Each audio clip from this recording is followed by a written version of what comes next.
তবু আমরা একটু কথা বলি, মানে আমি এটা বলতে চাইছি যে এই যে আমরা ডিসকাস করছিলাম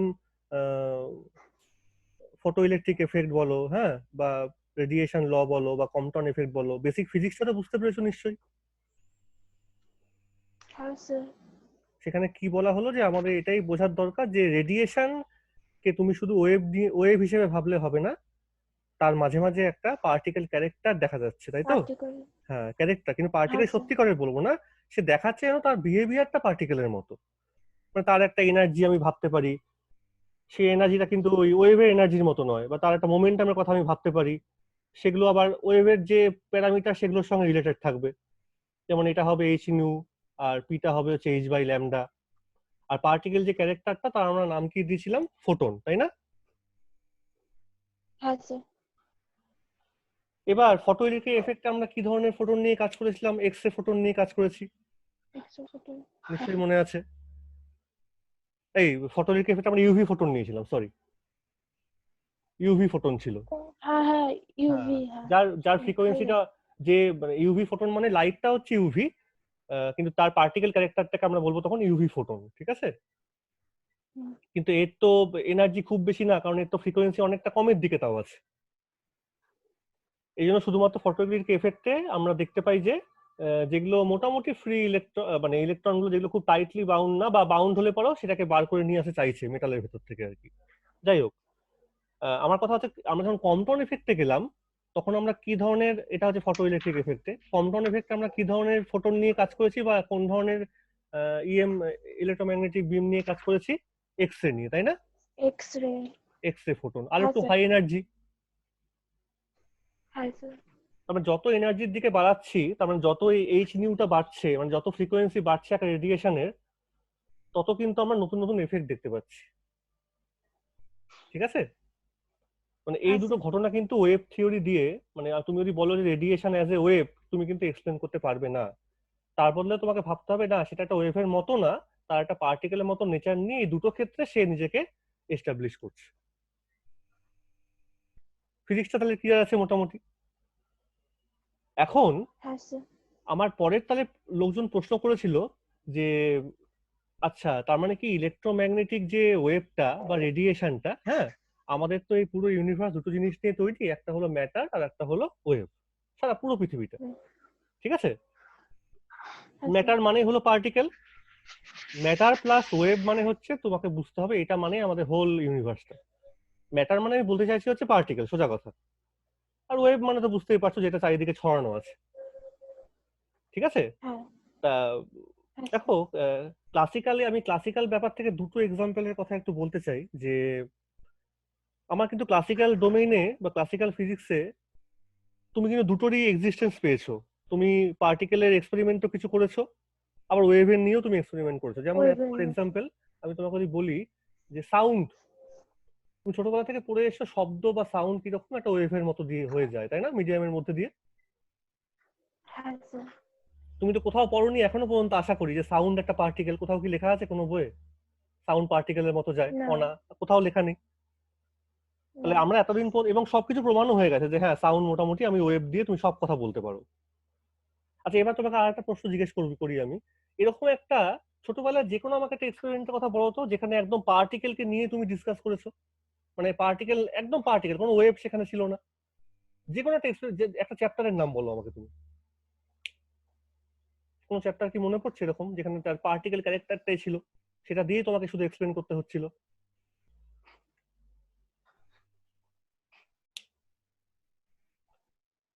আমি একটু তাহলে ধরিয়ে দিই এখানটা, ঠিক আছে? তুমি ভাবো তো, পড়েছো কিন্তু এটা, দেখো কাইনেটিক থিওরি মনে পড়ে অফ গ্যাস? হ্যাঁ স্যার।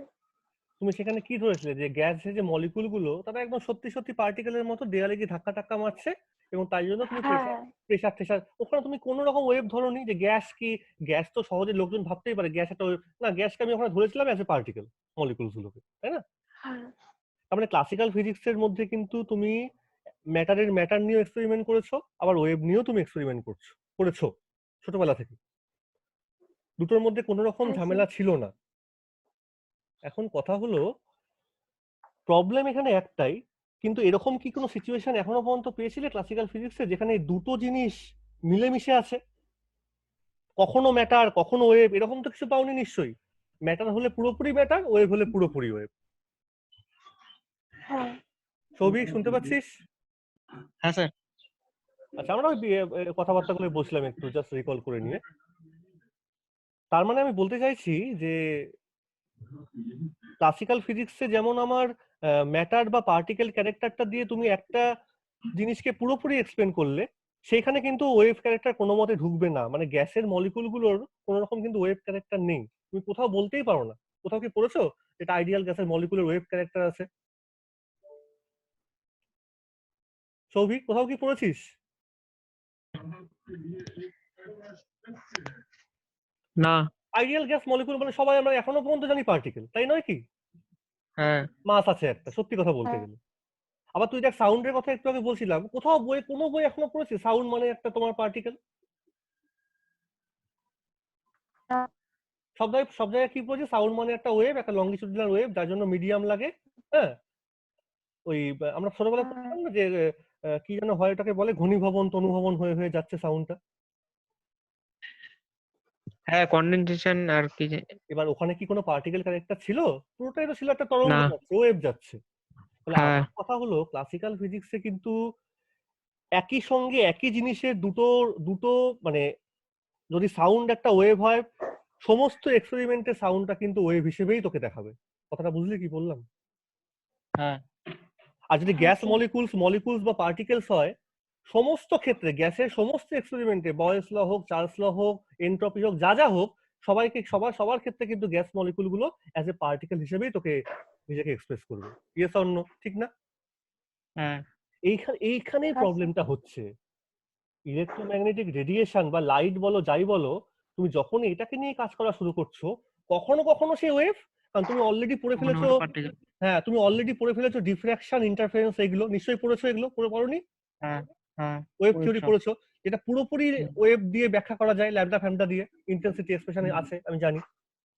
হ্যাঁ আবার এইখানে তুমি দেখলে আমাদের পড়াশোনার মধ্যে যে ফটো ইলেকট্রিক এফেক্ট বা কম্পটন এফেক্ট, আমি পেয়ার প্রোটেকশনটা এখনই বলছি না, এই দুটো এফেক্ট হিস্টোরিক্যালি ইম্পর্টেন্ট। এখানে কিন্তু ওয়েভের ক্যারেক্টার দিয়ে ব্যাখ্যা করলে কোনো দিন তোমার ক্যালকুলেশন মিলবে না, বা তুমি এক্সপ্লেন করতেই পারো না ফেনোমেনাটাকে। পারো কি?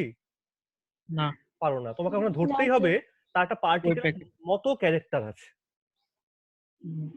অর্থাৎ পার্থক্যটা বোঝা যাচ্ছে ক্লাসিক্যালের সঙ্গে। এইখানের যে পার্থক্যটা কিভাবে হলো, ক্লাসিক্যালি যে ওয়েভ সে সারা জীবন ওয়েভ থাকলো, যে পার্টিকেল সে সারা জীবন পার্টিকেল। অথচ ইলেকট্রোম্যাগনেটিক রেডিয়েশনে একটা ওয়েভ যখন তার ফ্রিকোয়েন্সি বেড়ে বেড়ে বেড়ে বেড়ে যাচ্ছে বেশ হাই ফ্রিকোয়েন্সির দিকে, তখন তার মধ্যে কিন্তু কখনো কখনো ওয়েভ আর কখনো কখনো পার্টিকেল ক্যারেক্টার আসছে, তাই নয় কি? ঠিক আছে, বোঝা গেল? হ্যাঁ হ্যাঁ স্যার। আর সঙ্গে সঙ্গে এইসব এক্সপেরিমেন্ট করার পর, ওই আগের দিন আমি বলছিলাম উচ্চারণটা ডাব্রয়, আমি ডিব্রগলি বলছি আপাতত, কোনো অসুবিধা নেই। তিনি বললেন শুধুমাত্র ফোটনের জন্য আমি এই কথাটা বলবো না যে ফোটনের মোমেন্টামটা এরকম। আমি বলবো যে কোনো এই পৃথিবীর যত ম্যাটেরিয়াল আছে, যত ম্যাটার আছে, যত পার্টিকেল আছে, রিয়েলিস্টিক, ফোটন তো কোনো রিয়েলিস্টিক পার্টিকেল নয়, যার মাস তো কিছু নেই, এটা একটা কল্পনা, এটা একটা মডেল সিম্পলি, তাই তো? এটা ছাড়া এক্সপ্লেন করা যায় না। এখন পৃথিবীতে যত বলা হলো যত ম্যাটেরিয়াল আছে, সবার সঙ্গে একটা করে এরকম ওয়েভ লাগানো আছে, যার ল্যামডাটা হচ্ছে h/p, এটা ডি ব্রগলি বললো। এবং পরে এইবার যে এক্সপেরিমেন্টটা আমাদের বইয়ে আছে বা পড়তে হয় কোনটা, যে ডেভিসন জার্মার আর থমসন, এরা দুজন মানে আলাদা আলাদা করে কিন্তু এক্সপেরিমেন্টটা করেছিলেন এবং দেখিয়েছিলেন যে ইয়েস, একটা রিয়েল পার্টিকেল যেটা ইলেকট্রন, আমরা এতদিন পর্যন্ত ছোটবেলা থেকে পড়ে এসেছি ইলেকট্রন ইলেকট্রন ইলেকট্রন, ক্লাস 9, 10, 11, 12 সব জায়গায় আমি কি বলি, electron is a charge particle, কথাটা বলা আছে না বইয়ের মধ্যে? হ্যাঁ সব জায়গায় বলা আছে ইলেকট্রনের মাস আছে, ইলেকট্রন ঘুরছে। তুমি বোর্স মডেলই বলো না কেন, তার মধ্যে তো ইলেকট্রনের মাস তুমি ধরেছো হাফ এমভি স্কয়ার, ধরোনি? এমভি স্কয়ার বাই আর ধরোনি? তাহলে একটা সত্যিকারের পার্টিকেল ইলেকট্রন, এইটাকে নিয়ে ডেভিসন জার্মার একটা খুব অদ্ভুত এক্সপেরিমেন্ট করলো। তোমার তো এক্সপেরিমেন্টটা আশা করছি একটু পড়েছো, আমি খুব ডিটেলসে এক্সপেরিমেন্টটা যাচ্ছি না, শুধু 2-3টে কথা বলে দিচ্ছি। দেখো, আমি আগের দিন বলছিলাম না যে আমাদের সবার সঙ্গেই তো এই একটা ডি ব্রগলি ওয়েভলেন্থ আছে, ডি ব্রগলি প্রপোজালটা দিয়েছিল। কিন্তু তাহলে আমরা আমাদের ওয়েভলেন্থটাকে কেন বুঝতে পারি না?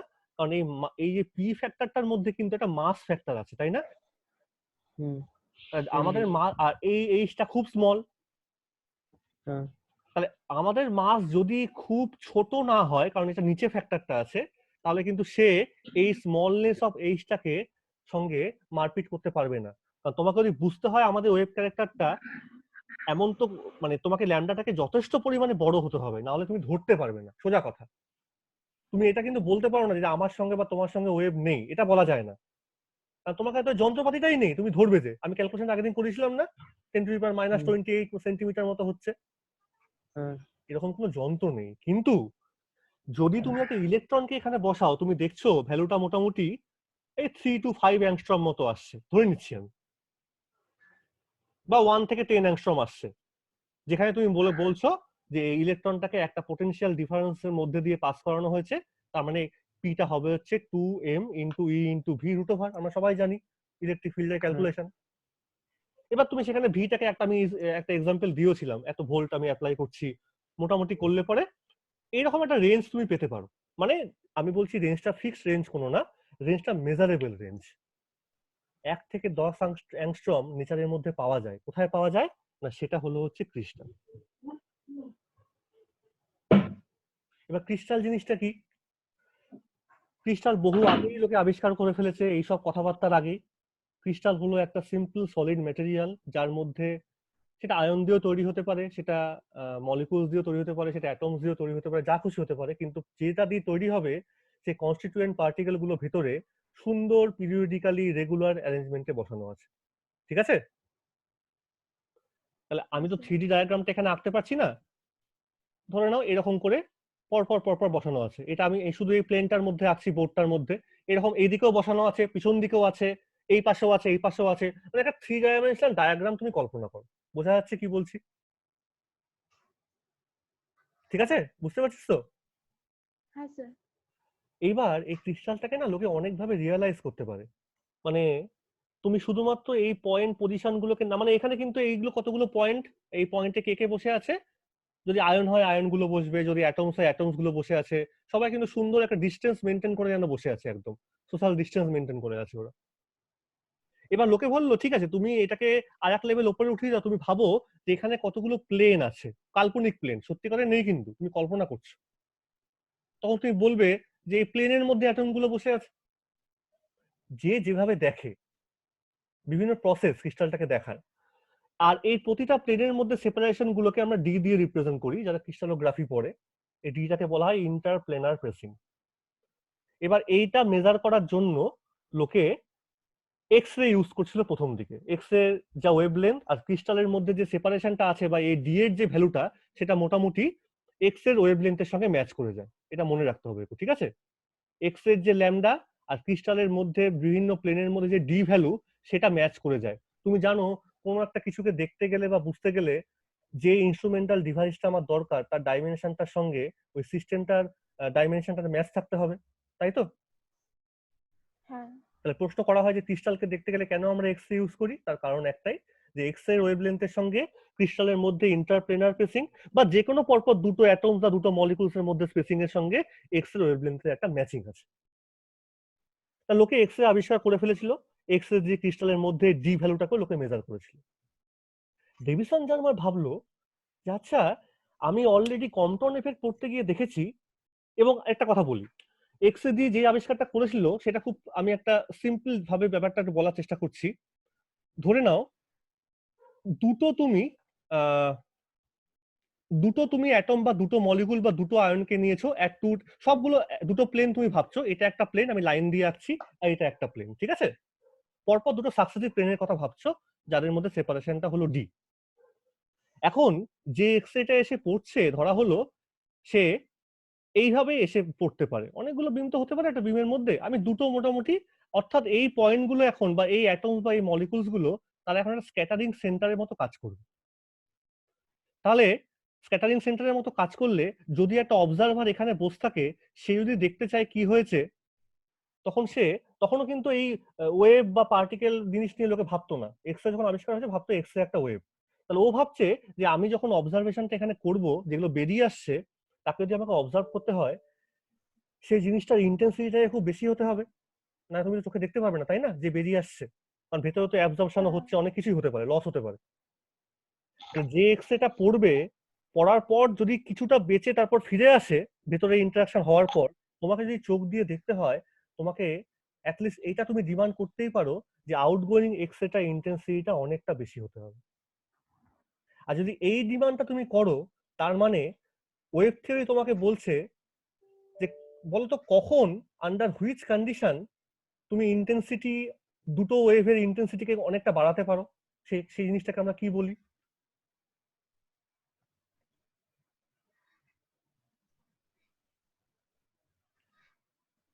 দুটো ওয়েভে আলাদা আলাদা ইন্টেন্সিটি ছিল, এবার তুমি বলছো দুটো ওয়েভের ইন্টেন্সিটিটাকে তুমি বাড়াবে, প্রসেসটাকে আমরা কি বলি?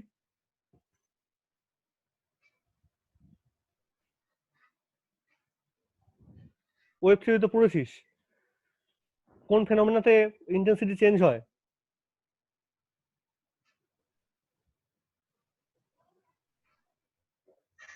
সৌভিক? হ্যাঁ স্যার। এই দুটো এক্স রে পড়ছে, ধর যে তারা এই দুটো অ্যাটম বা মলিকুল দিয়ে স্ক্যাটার্ড হয়ে বেরিয়ে গেল। তোকে যদি এখানে বসে দেখতে হয়, তাই তোর তো এই স্ক্যাটারিং বিমটার মধ্যে ইন্টেন্সিটিটাকে বেশ যথেষ্ট জোরালো হতে হবে। এই জোরালো বিম পাওয়ার কন্ডিশনটা কি? কি হলে পরে তুই বেশ বলতে পারবি যে ইয়েস আমি বেশ হাই ইন্টেন্স একটা বিম পেয়েছি? তার কন্ডিশন কি?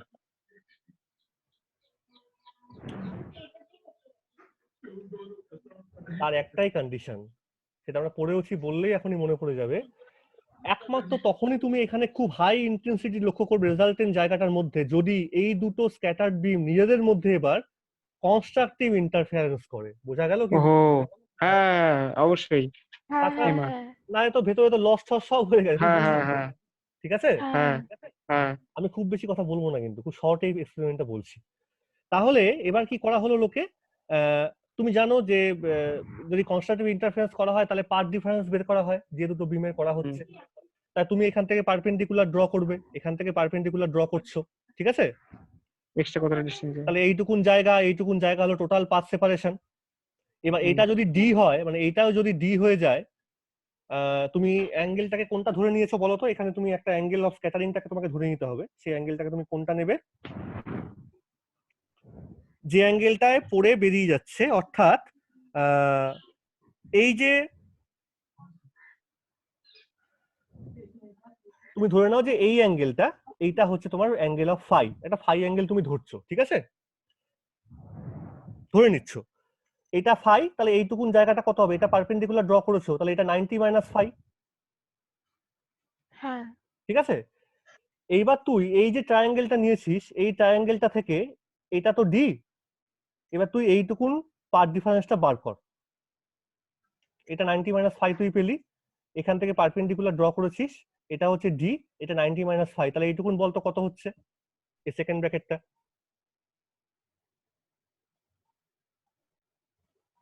ছবিটা এরকম, এটা পারপেন্ডিকুলারটা, এটা ডি ভ্যালুটা, আমার এখানটা ছিল হচ্ছে ফাই অ্যাঙ্গেলটা, আমি ধরে নিয়েছিলাম, তাহলে এটা হচ্ছে 90 মাইনাস ফাই। আমি কোনটা মেজার করছি? আমি এইটা মেজার করছি, এই পারপেন্ডিকুলারটা, তাহলে কত হবে? সাইন 90 মাইনাস, মানে ওখানে হবে হচ্ছে এই কোন করবো তো এটা। আমি বলতে চাইছি পাথ ডিফারেন্সটা কত হলো, কি করে পাথ ডিফারেন্স বের করি? খাতায় ছবিটাকে একটু করে দেখাও আমাকে, করো।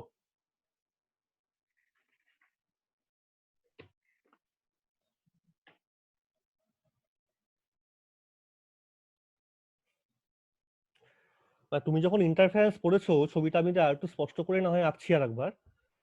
এই একটা প্লেন এই পয়েন্টে পড়লো, আবার এটা ধরলাম এইখানে পড়লো, বেরিয়ে গেল, ঠিক আছে? তাহলে তো এই যে ওয়েভটা, সেকেন্ড রেটা বা সেকেন্ড ওয়েভটা তুই যাই বল না কেন, এর থেকে তো বেশি পাথ কভার করেছে, একটু তো বেশি গেছে, তাই না? এটা তো ছোট, এটা তো বড়, তাই তো? হ্যাঁ তাহলে কি করে বার করতে হয় কতটা পাথ ডিফারেন্স? তখন তুই কি করিস? তুই এটা পারপেন্ডিকুলার ড্র করিস। এবার তুই বলছিস যে এইটা হচ্ছে আমার প্লেন টু প্লেন সেপারেশন, মানে ডি।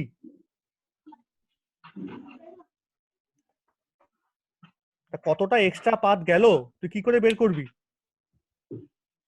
কতটা এক্সট্রা পাথ যাবে? এইটুকুনটা হচ্ছে এক্সট্রা পাথ গেছে। হুম তাহলে এটা যদি তোর ফাই অ্যাঙ্গেল হয়, এটা যদি 90 মাইনাস ফাই হয়, তাহলে এই যে এই ভ্যালুটা কত?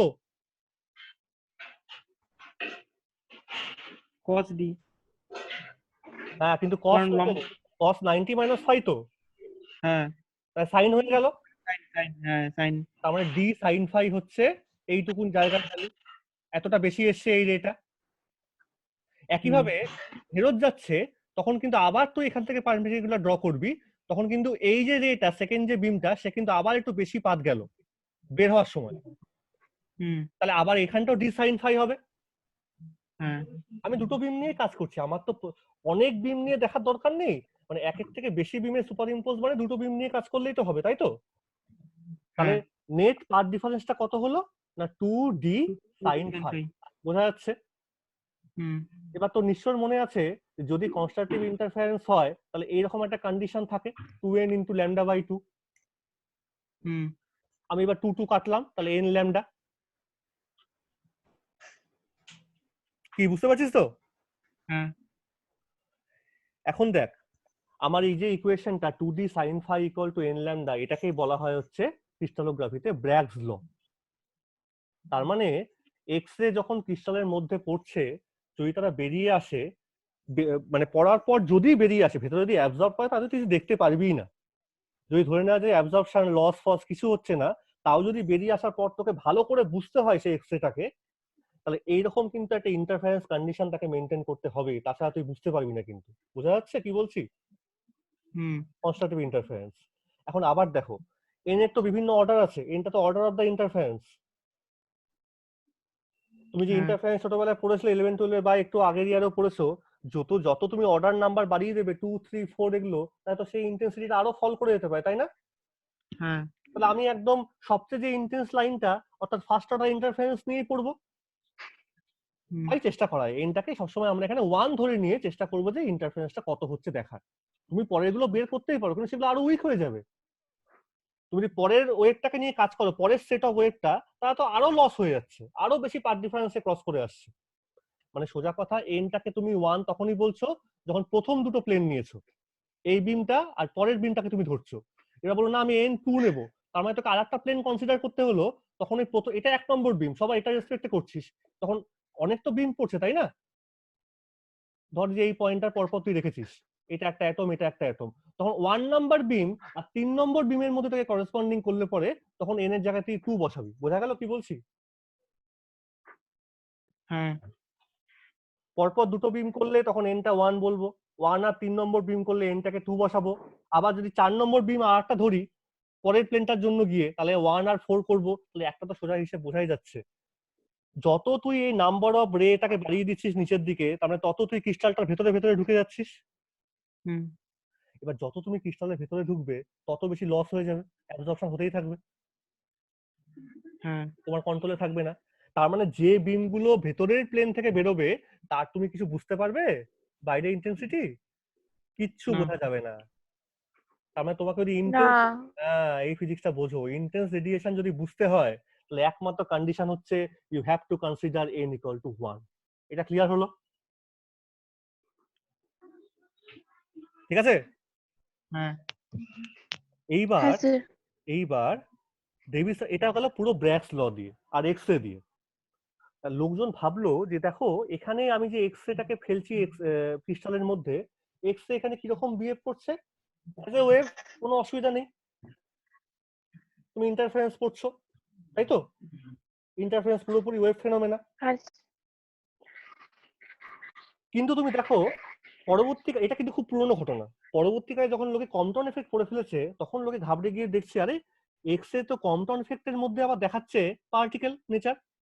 Yes or no? হ্যাঁ কি না? হ্যাঁ স্যার হ্যাঁ স্যার তার একই জিনিস এক্স রে যখন ক্রিস্টালের সঙ্গে ইন্টারঅ্যাকশন করছে তখন দেখাচ্ছে হচ্ছে অ্যাজ এ ওয়েভ, আর যখন কম্পটন এফেক্ট করছে তখন দেখাচ্ছে পার্টিকেল। লোকে এইখানে সবচেয়ে বেশি মোটিভেটও বলতে পারো, অবাক হলো, সবকিছু হলো। এবং ফিজিক্সের লোকে এতটাই তখন ইন্টেলেক্ট ছিল, মানে প্রচুর ভালো ভালো সায়েন্টিস্ট ঘুরে বেড়াচ্ছে, ডেভিসন, জার্মার বলো, আইনস্টাইন, সবাই তখন বলছে একটা রিভার্স কথাবার্তা বলা যাক, উল্টো তুমি তো বিম নিয়ে শুরু করেছিলে বা রে নিয়ে বা ওয়েভ নিয়ে শুরু করেছিলে, তার একটা পার্টিকেল নেচার তুমি দেখতে পেলে কম্পটন এফেক্টে। অরিজিনাল কিন্তু সে রে হিসেবে তাকে নিজেকে এক্সপ্রেস করতো, কারণ ক্রিস্টাল ফিস্টাল সব পুরনো ঘটনা। এবার লোকে ভাবলো একটা সত্যি করে ডি ব্রগলি কিন্তু চলে এসছে, ও অলরেডি বলেছে যে ল্যামডা ইকুয়াল টু h/p হবে। এই সূত্রটাকে ধরে আর এক্স এর এই ফেনোমেনাটাকে নিয়ে তখন লোকে ভাবলো যে আমি ইলেকট্রনকে এবার একটু চিন্তা ভাবনার মধ্যে আনি। কারণ ইলেকট্রনটা এমন একটা পার্টিকেল যেটা চোখে না, আমি চোখে দেখিনি কিছুই, কিন্তু ইলেকট্রনটাকে পার্টিকেল হিসেবে ধরে নিয়ে রাদারফোর্ড মডেল, বোরস মডেল বা সাধারণ ইলেকট্রোস্ট্যাটিক্স ফেনোমেনা, ইলেকট্রোম্যাগনেটিক ফেনোমেনা সবকিছু এক্সপ্লেন আমরা করেছি, তাই তো সৌভিক? হ্যাঁ আমাদের কোথাও কোনো অসুবিধা হয়নি। এখন তুই দেখ, তুই এবার ভাব যে একটা ইলেকট্রনকে তুই সামথিং কি বলবো, কতটা তুই রেঞ্জ নিবি, ধর 50 ভোল্ট একটা পোটেনশিয়াল ডিফারেন্সের মধ্যে দিয়ে পাস করালি। আমি আগের দিন ক্যালকুলেশনটা করেছিলাম। তখন তুই ল্যামডাটা যদি বার করিস এই ইলেকট্রনটার জন্য, কারণ ডি ব্রগলি তো বলেই ছিল যে পৃথিবীর সব ম্যাটারের সঙ্গে একটা করে ওয়েভলেন্থ আছে, আমরা আমাদেরটা কেন বুঝতে পারি না, কারণ আমাদের মাসটা অনেক বেশি বলে। তা আমি যদি এবার বা ওরকম এবার বুঝতে পারতাম যদি খুব ওরকম শক্তিশালী ইনস্ট্রুমেন্ট থাকতো যার ডাইমেনশনটা অতটা ছোট, তা তো নেই, তাই বুঝতে পারি না। এবার ইলেকট্রনটাকে তুই 50 ভোল্ট ডিফারেন্স দিয়ে পাঠালি, তাহলে তুই ল্যামডাটা ক্যালকুলেট করলি, মোটামুটি এই ল্যামডাটা আসবে কত, একটা আইডিয়া বল, ক্যালকুলেশন করতে হবে না, মুখোমুখি একটু বলার চেষ্টা কর কত হতে পারে। ওই দেখবি মোটামুটি 1.5 অ্যাংস্ট্রম এরকম অর্ডারে আসবে। মানে আমি অ্যাংস্ট্রমটাই আমার কাছে ইম্পর্টেন্ট, আমি সেই জায়গাতেই বলছি কথাটা, ঠিক আছে? এবার তুই আসল জায়গাতে আয়, তুই দেখ, তাই লোকে ভাবলো তাহলে কি ইলেকট্রনের যে ডি ব্রগলি ওয়েভলেন্থের ভ্যালুটা 1.5 angstrom, if that electron is accelerated by a potential difference 50 volt, তাহলে কি আমি তার ওয়েভ ক্যারেক্টারটাকে বুঝতে পারি এরকম কোনো একটা ইনস্ট্রুমেন্ট দিয়ে, যে ইনস্ট্রুমেন্টের ডাইমেনশনটা এরকম অ্যাংস্ট্রম? এটা তো লজিক, তাই না? হ্যাঁ, বোঝা যাবে। এইখানে আবার ক্রিস্টাল চলে আসলো। ডেভিসন জার্মান এই আইডিয়াটাকে ক্যাচ করে নিল যে ক্রিস্টালের মধ্যে আমি দেখেছি অলরেডি ক্যালকুলেট করে, এই যে ইকুয়েশনটা ছিল ব্র্যাগস ল, আমি এক্স এর ওয়েভলেন্থ যদি জেনে থাকি, তখন একটা বিভিন্ন ধরনের এক্সপেরিমেন্ট লোকে করছিল ক্রিস্টাল নিয়ে, সেখান থেকে ডি ভ্যালুটা লোকে বের করে ফেলেছিল। সেটা কিন্তু এক্স এর এক্সপেরিমেন্ট, সম্পূর্ণ আলাদা। ওটার মধ্যে কিন্তু কোনো কোয়ান্টাম ফোয়ান্টাম কিছু লোকে জানে না, এক্স এর নিয়ে কাজ করছে, ডি ভ্যালু বার করছে, সবাই কেমিস্ট্রির লোকে এই কাজকর্ম করতো তখন বসে, সেটা করাই যায়, ঠিক আছে? তাহলে লোকে ডি ভ্যালু যখন বার করলো, তখন দেখলো ডি এর যে ভ্যালুটা সাধারণ যে কোনো ক্রিস্টাল হোক না, সোডিয়াম ক্লোরাইড হোক বা যে কোনো সাধারণ ক্রিস্টাল হোক, সুগার কিউব হোক বা যে কোনো ভালো মেটাল ক্রিস্টাল হোক, তারও মোটামুটি অর্ডারটা হচ্ছে 1 থেকে 5 অ্যাংস্ট্রমের মধ্যে। তাহলে এবার ভাবতে চেষ্টা করলো লোকে, তাহলে আমি এক্স রে না ফেলে আমি যদি এরকম কোনো একটা সেট আপ করি যে কিছু ইলেকট্রনকে আমি এবার ফেলবো হচ্ছে ক্রিস্টালের মধ্যে, তাহলে কি রিভার্সের দিক দিয়ে ইলেকট্রনটা তার ওয়েভ ক্যারেক্টারটাকে দেখাতে পারে? প্রপোজালটা বোঝ ভালো করে। কি বললাম কথাটা, যে আমি এক্স রে ফেলবো না, আমি কি ফেলবো, ইলেকট্রন ফেলবো অ্যাজ এ পার্টিকেল হিসেবে ফেলবো আমি, ঠিক আছে? আমি ইলেকট্রন ছুড়বো কোন একটা ডিভাইস থেকে, ঠিক আছে? কিন্তু ছুড়লে পরে আমি দেখতে চাইবো যে ইলেকট্রনটা কি সেইখানে ভেতরে ঢোকার পর ক্রিস্টালটার মধ্যে সে কি তার ওয়েভ ক্যারেক্টার দেখাবে। কেন এটা ভাবলো, তার কারণটা তুই বুঝতেই পারছিস। এক্স এ কিন্তু দুরকম ক্যারেক্টার অলরেডি দেখিয়ে ফেলেছে, তাই না? এক্স এ ক্রিস্টালের মধ্যে দেখিয়েছিল ওয়েভ ক্যারেক্টার, কম্পটন এফেক্টে দেখিয়েছিল কিন্তু পার্টিকেল ক্যারেক্টার।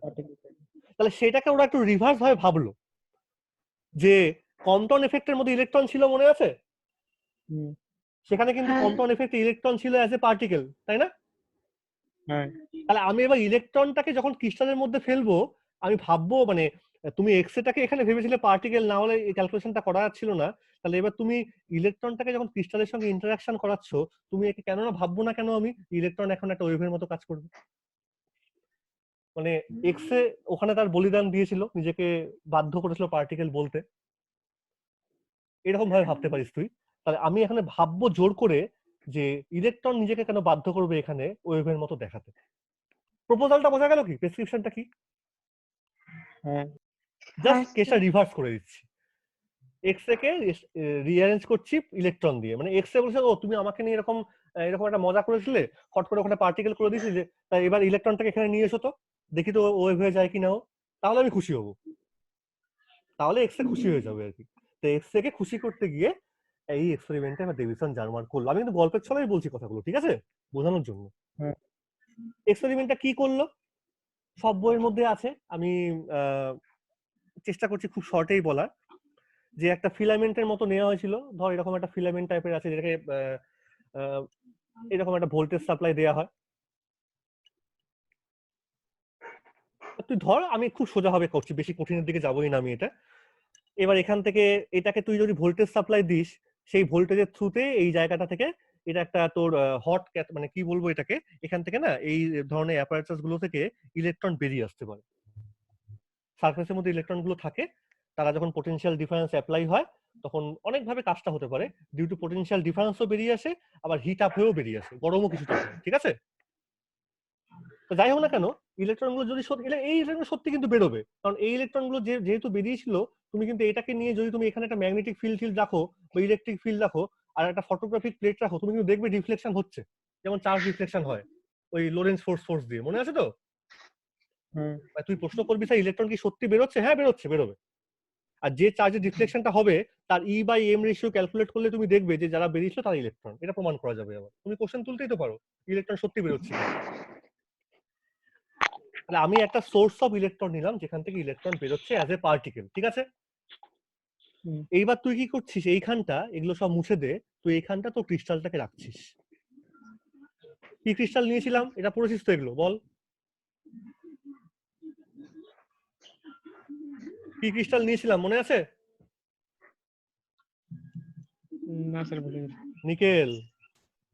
ও হ্যাঁ নিকেল প্লেট করলে বললাম। নিকেল নেওয়ার অনেক কারণ আছে, কারণ এগুলো অনেক সময় কি ইলেকট্রন পড়লে নিকেলটা প্রথম কথা খুব রিয়াকশন মেকানিজম ওর নেই, কেমিক্যালি খুব ইনার্ট জিনিস, ঠিক আছে? অতটা রিয়াকশন করে না, ইলেকট্রন ক্যাচ ফ্যাচ করে নেবে না, বন্ডিং কোনো করবে না আর কি, ফার্স্ট পয়েন্ট এটা। আর নিকেল ফিকেল না খুব হাই টেম্পারেচারে সহ্য করতে পারে, মানে গরম হয়ে গিয়ে গলে ফলে গেল এরকম কোনো ঘটনা হবে না, বোঝা যাচ্ছে কেন বলছি? এই জন্য সুস করা হয়। যাই হোক, এইবার লোকে কি করলো, লোকে কিন্তু মাথায় আছে যে যদি বাই চান্স আমি পেয়ে যাই ইলেকট্রন অ্যাজ এ ওয়েভ, তার মানে লোকে ভাবলো এইটুকু যায়, মানে ভেতরে ঢোকার পর কি হয়েছে তো বোঝা যাচ্ছে না, ও এবার একটা ডিটেক্টর নিয়ে আসলো, ডেভিসন আর জার্মান। ডিটেক্টরটা মানে কি, কিছু না, এখানে একটা অ্যাম্পলিফায়ার আছে, তো তুই ইলেকট্রনিক্স একটু পড়েছিস, হ্যাঁ অ্যামপ্লিফাই করে। কারেন্ট অ্যাম্পলিফায়ার, ঠিক আছে? মানে এর মধ্যে অপ অ্যাম্প টপ অ্যাম্প অনেক কিছু আছে, আমি বেশি ডিটেলসে যাব না। কেন আছে এখানটা, যদি ইলেকট্রন কেউ বেরোয় তাহলে বেরোবে তো একটা চার্জ মোশনে, তা মোশন অফ চার্জ মানে তো কারেন্ট। তার মানে আমাকে ওখানে কারেন্টটাকে বুঝতে হবে, একটা অ্যামিটার মতো ডিভাইস লাগবে, গ্যালভানোমিটার মতো ডিভাইস লাগবে। কিন্তু ভেতরে কিছু ইলেকট্রন তো অ্যাবজর্পশন হয়ে যেতে পারে, লস হতে পারে অনেক কিছু, তাহলে কারেন্ট যেটা আমি পেতে পারি সেটা খুব কম হবে, তাহলে সেই কারেন্টটাকে তোমাকে অনেকটা বাড়াতে হবে। এই জন্য অ্যাম্পলিফায়ার ডিভাইস গুলো ওখানে ইউজ করা হয়। লজিকটা শুধু বোঝো তুমি, ঠিক আছে? হলো, এখনো কিন্তু ওদের কোনো এইটা ধারণা নেই যে আদৌ বেরোবে কিনা ইলেকট্রন, যদি বেরোয় ওইটা করে রাখলো, করার পর এইটাকেও বিভিন্ন দিয়ে ঘোরানো শুরু করলো, ঘোরাতে একটা সার্টেন পয়েন্টে এসে যখন এই অ্যাঙ্গেলটা থিটা আমি লিখি, নট ফাই, কিন্তু থিটা আমি লিখছি 50 ডিগ্রি, আর যে ইলেকট্রনটাকে পাঠাচ্ছিলাম তার ভোল্টেজ তুমি মোটামুটি দিয়েছিলে হচ্ছে, আমি কত ভোল্ট ওখানে দেখালাম কাজটা করার আগে, ওরা 54 ভোল্ট ইউজ করেছিল, ঠিক আছে? এটা এক্সপেরিমেন্টাল ডেটা একটা, আমি 50 ভোল্ট ইউজ করেছিলাম কারণ ওটা মোটামুটি 1.5 অ্যাংস্ট্রমে আসে। 54 ভোল্ট কেন ইউজ করলো, কারণ এটা করলে পরে তখন যদি ল্যামডাটা বার করিস h/p করলে তার মোটামুটি আসে 1.65 অ্যাংস্ট্রম, এন্ড দিস 1.65 অ্যাংস্ট্রম যদি ডি ব্রগলি ওয়েভলেন্থ সত্যি করে থেকে থাকে ইলেকট্রনের, এই ভ্যালুটা কিন্তু এই নিকেল ক্রিস্টালের মধ্যে যে অ্যাটমিক প্লেন গুলো আছে তার ডি ভ্যালুর সঙ্গে ম্যাচ করবে, এটা হচ্ছে আসল কথা। এই জন্য ওরা 54 ভোল্টটা ইউজ করেছিল, ওটা ক্যালকুলেশন করে দেখেছিল যে কত নিলে পরে আমি পেতে পারি একটা ইলেকট্রনের ওই এক্স এর মতো ক্যারেক্টার, ঠিক আছে? আমার আসল কায়দাটা কিন্তু এখানটা, থিটা ইকুয়াল 50 ডিগ্রি। অর্থাৎ তুই যদি এটা প্লট করিস, ধর এখানে ওই কারেন্টটা প্লট করছিস, ওইখানে যে কারেন্টটা পাচ্ছিলি, আর এখানে তুই কাইনেটিক এনার্জি প্লট করছিলি ইলেকট্রনটার, কাইনেটিক এনার্জি ইন ইলেকট্রন ভোল্টে তুই প্লট করছিস, ঠিক আছে? তুই দেখবি মোটামুটি এরকম একটা স্পেকট্রাম দেখতে পাওয়া যায়। অর্থাৎ যখন কাইনেটিক এনার্জিটা মোটামুটি 54 ইলেকট্রন ভোল্টের দিকে, তখন এখানে ম্যাক্সিমাম কারেন্টটা তুই পাবি। তুই বিভিন্ন এখানে ভোল্টেজটাকে ভ্যারি করাতে পারিস, কিন্তু 10 ভোল্ট থেকে শুরু করে 100 ভোল্ট যত কিছু ভ্যারিয়েশন করাতে পারিস, যখন ভ্যারিয়েশনটা 54 ভোল্ট হবে, এটা ভ্যারিয়েবল ভোল্টেজ সোর্সই আছে, তখন তুই ম্যাক্সিমাম কারেন্টটা ওখানে পাচ্ছিস, বোঝা যাচ্ছে? হ্যাঁ ম্যাক্সিমাম কারেন্ট পাওয়া মানে কি? ম্যাক্সিমাম কারেন্ট পাওয়া মানে হচ্ছে সবচেয়ে বেশি ইন্টেন্স স্ক্যাটারিংটা এই ডিরেকশনে হয়েছে, ঠিক আছে? এটা প্রথম পয়েন্ট। হ্যাঁ এবার ছবিটা আবার বোঝো। আমি যদি ক্রিস্টালটাকে এবার ভালো করে আঁকি, আমি বেশি প্লেন আঁকবো না, কারণ তুমি জানো বেশি প্লেন ডিপে ঢুকলে পরে কোনো ইন্টেন্সিটি পাওয়া যায় না, অ্যাজ পার ব্র্যাগস ল, কমে যাবে। কমে যেতে পারে। তো তুমি দুটো প্লেন তুমি ভাবো, এরকম একটা প্লেন আছে, এরকম একটা প্লেন আছে, প্লেন তুমি এরকম এরকম, আমি এরকম করে আঁকাটা দেখালাম।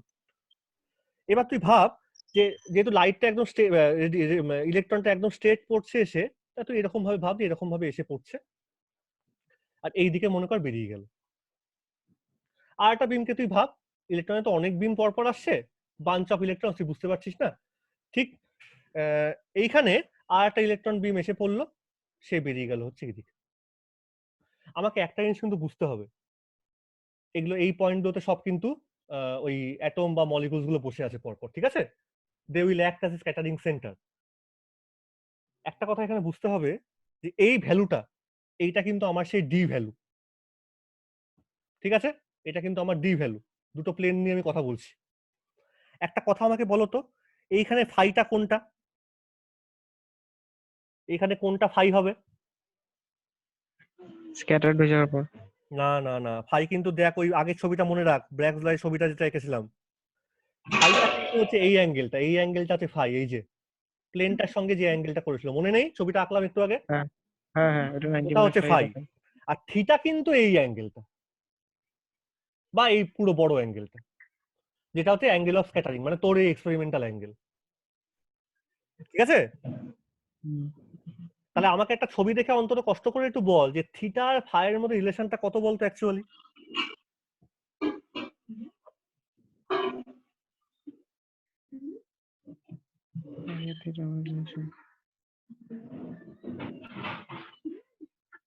এটা একটু পিওর জিওমেট্রি, কোনো মানে একদম সিম্পল ছবি আঁকলে, জিওমেট্রি আঁকলে তুই বুঝতে পারবি। মাঝখান থেকে একটা এরকম করে পারপেন্ডিকুলার ড্র করে নিবি, তাহলে তোর মনে হবে যে থিটা বাই 2 আছে। তুই দেখবি যে এটা বাড়িতে ছবি আঁকলে তুই একটু বুঝতে পারবি হাতে করলে পরে।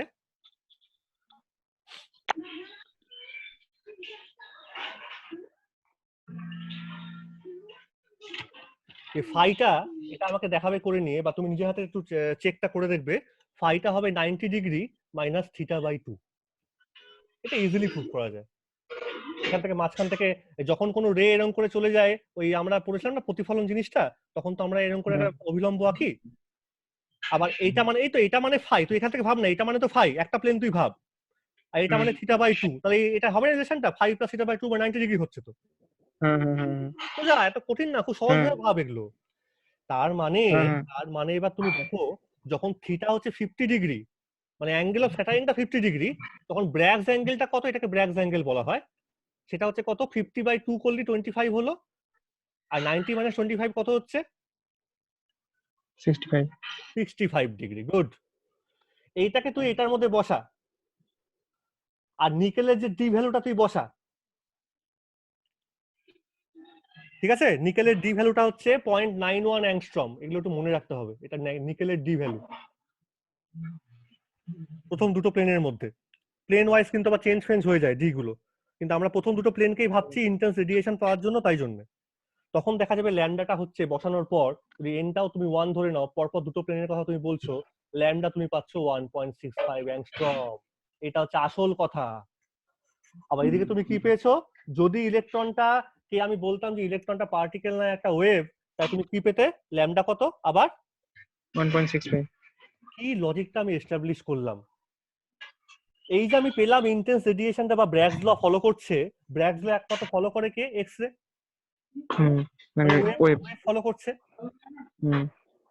তার মানে এখানে বুঝতে হবে ইলেকট্রনটা যে ক্রিস্টালের সঙ্গে ইন্টারঅ্যাকশনটা করছে, সে ওয়েভের মতো। পার্টিকেল হিসেবে ইন্টারঅ্যাকশন কিন্তু করেনি। আর তুমি ল্যামডা নিয়ে চলে এসো বাধ্য, কারণ পার্টিকেল ইন্টারঅ্যাকশন করলে পরে তোমাকে এনার্জি, মোমেন্টাম, এই রিলেশন গুলো লিখতে হতো, তা তো তুমি লেখোনি। তুমি কনস্ট্যান্ট ইন্টারফারেন্স করে দিয়েছো মাঝখান থেকে, আর সেই ভ্যালুগুলো তোমার ডি ব্রগলি ওয়েভলেন্থের সঙ্গে ম্যাচ করে গেছে। ব্যাস, আর বেশি কথা আমি বলছি না এটার মধ্যে। এইটা পুরোপুরি এস্টাবলিশ করলো যে একটা ম্যাটেরিয়াল পার্টিকেল, এবং খুব সিরিয়াস ম্যাটেরিয়াল পার্টিকেল ইলেকট্রন, যেটা নিয়ে বহু প্রাচীনকাল থেকে লোকে বলে আসছে it is a particle, it is a particle, এইটা কিন্তু তুমি আর বলতে পারছো না। ইলেকট্রন কিন্তু ইটসেলফ এখানে একটা ওয়েভ ক্যারেক্টার দেখাচ্ছে,